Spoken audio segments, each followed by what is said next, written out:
Hello all, I'm Scott Van Pelt, and I'm here today on Ecology Super Poppin' Network. Today I'll be bringing in a great friend of ours at the network here named Carbon. He really is a great guy. How's it going, Carbon? Good, how are you? Good, thanks. Hey all. Let's jump right in. So, what have you always been made up of?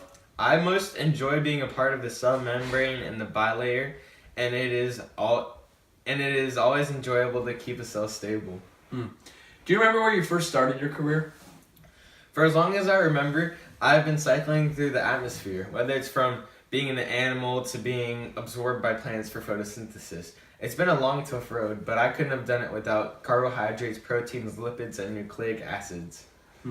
Well, what do those molecules that you just named help you do throughout your life?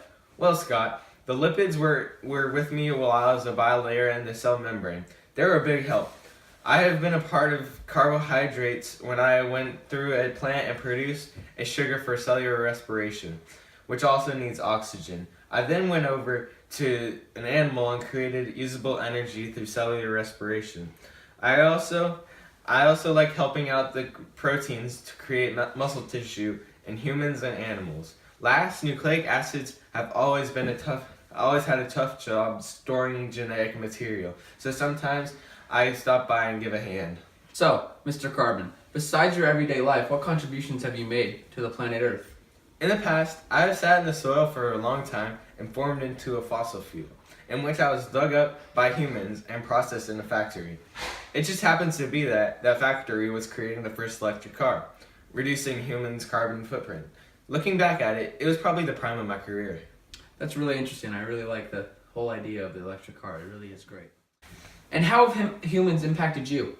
Well, lately, in the United States, the number of humans using public transportation, such as trains and buses, has dramatically increased.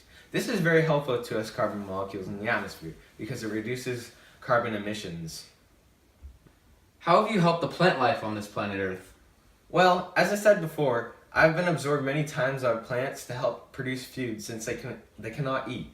Along with me, the plant needs sunlight and water to form photosynthesis. As a result, many plants have thrived through their lifetime. That's really great. I'm really honored that you've done that for our great plants. Are you, Carbon? What makes you so special when bonding with other elements? I'm very special, and I'm not just saying that. I'm special because I have 4 valence electrons with me that make it really easy to bond with other elements, such as oxygen and hydrogen.